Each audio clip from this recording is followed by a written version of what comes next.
इस वक्त आम आदमी पार्टी के विधायक और दिल्ली जल बोर्ड के उपाध्यक्ष राघव चड्ढा हमारे साथ मौजूद है, उनसे बात करते हैं। राघव, कल भी आप ग्राउंड जीरो पे मौजूद थे, यहाँ पर आपने पानी की व्यवस्था करवाई थी किसानों के लिए और आज भी आप वापस उतरे हैं। क्या समझा जाए, आम आदमी पार्टी पूरी तरह से किसानों के साथ है? देखिए, माननीय मुख्यमंत्री अरविंद केजरीवाल जी के आदेश अनुसार आम आदमी पार्टी के सभी सिपाही और हम लोग जिनकी जिम्मेदारी यहाँ लगी है यहाँ मौजूद हैं और पूरी व्यवस्था बना रहे हैं ताकि हमारे किसान भाई बहन अगर यहाँ आते हैं अपना विरोध प्रदर्शन दर्ज कराने तो उन्हें किसी प्रकार की असुविधा का सामना ना करना पड़े। चाहे वो शौचालय की व्यवस्था उस तरह बनानी हो, 20-25 वाटर टैंकर यहाँ लगा दिए, पानी की समस्या ना है, दवाइयां यहाँ मुहैया कराई जा रही हैं, मच्छर मारने की दवाई का छिड़काव कल कराया गया, लाइटें लगाई गई, हमारे यहाँ के स्थानीय विधायक वहां पे टेंट लगवा रहे हैं, तमाम व्यवस्था हमारे किसान भाई बहनों के लिए बनाई जा रही है। लेकिन सुनने में आ रहा है कि बहुत सारे हमारे किसान भाई बहन यहाँ नहीं आना चाह रहे हैं, वो चाह रहे हैं कि जंतर मंतर जाने दिया जाए या अन्य किसी जगह जाने दिया जाए। तो केंद्र सरकार को उन्हें जहां पर भी हमारे रामलीला मैदान की बात कर रहे हैं, चाहे रामलीला मैदान हो चाहे जंतर मंतर हो, हमारे किसान भाई बहन जहां जाना चाहते हैं केंद्र सरकार को उन्हें वहां जाने की अनुमति देनी चाहिए। इसे अहम की लड़ाई नहीं बनाना चाहिए।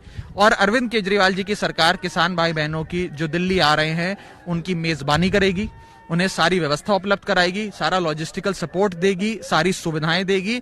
अगर वो यहाँ आते हैं तो बुरारी ग्राउंड में बनाया जाएगा, रामलीला मैदान जाते हैं तो वहां पे उनके लिए सुविधा बनाई जाएगी, जंतर मंतर जाते हैं तो वहां पे उनके लिए सुविधा के साथ साथ अगर राघव हम बात करें कि क्या आम आदमी पार्टी पूरी तरह से किसानों के साथ खड़ी हुई है, तो क्या माना जाए? आम आदमी पार्टी पूरी तरीके से देश के किसान के साथ खड़ी है। आज हमारे देश का किसान हमारा अन्नदाता है। आज ही आप देख रहे हैं कि भारतीय जनता पार्टी के एक मंत्री ने, भाजपा सरकार के एक उत्तर प्रदेश के बड़े मंत्री ने यह कहा कि ये जो किसान आंदोलन कर रहे हैं ये गुंडे हैं, ये क्रिमिनल्स हैं। क्या हमारे देश का किसान अपराधी है? आम आदमी पार्टी का यह मानना है कि देश का किसान अन्नदाता है, अपराधी नहीं है। उनकी पार्टी का मंत्री सरकार में कह रहा है कि किसान गुंडा है, अपराधी है। किसान हमारा अन्नदाता है। आम आदमी पार्टी पूरी तरीके से किसान के साथ खड़ी है, किसान की मांगों का समर्थन करती है और दिल्ली में अरविंद केजरीवाल सरकार किसानों की मेजबानी करेगी। जो 3 काले कानून हैं ये किसानी की सारी व्यवस्था को बर्बाद कर देते हैं। न्यूनतम समर्थन मूल्य जिसको तमाम सरकारें वादा करती रही उसे खत्म कर देते हैं, एपीएमसी को बर्बाद कर देते हैं। यानी कि किसान जो मेहनत करता है, अपना खून पसीना एक कर कर फसल उगाता है, उस फसल पे अब कुछ चंद उद्योगपतियों का पूरा मैं कहूं ओनरशिप हो जाएगी और किसान बेचारा मजदूरी करते करते मर जाएगा।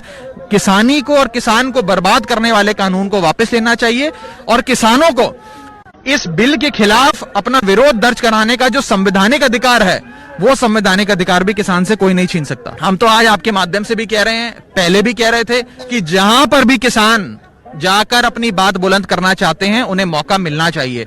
बुरारी ग्राउंड जाते हैं यहां आने देना चाहिए, जंतर मंतर जाना चाहते हैं वहां जाने देना चाहिए, या रामलीला मैदान।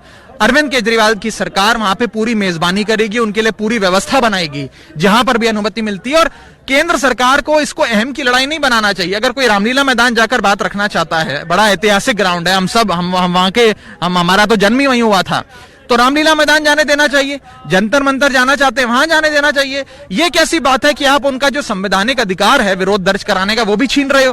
पहले तो उनकी पूरी किसानी छीन ली, अब विरोध करने का अधिकार भी छीन रहे हो। किसान बॉर्डर पर डटे रहना चाहते हैं। देखिए, ये जो फैसले हैं मैं किसान और किसान संगठनों पे छोड़ता हूं। मैं इसका राजनीतिकरण नहीं करना चाहता हूं। ये उनका फैसला है, वो जो भी फैसला लेंगे अरविंद केजरीवाल जी की सरकार उनके साथ है, चाहे वो बॉर्डर पे बैठना चाहें, चाहे वो रामलीला मैदान आना चाहे, जंतर मंतर आना चाहे, शांतिपूर्ण तरीके से विरोध दर्ज कराने की आजादी इस देश में सबको है। और हमारी पार्टी एक रणनीति एक पॉलिसी के तहत, नीति के तहत किसानों की इस पूरी मांग जो है ये 3 काले कानूनों को खारिज करने की, उस मांग का पूरी तरीके से समर्थन करती है।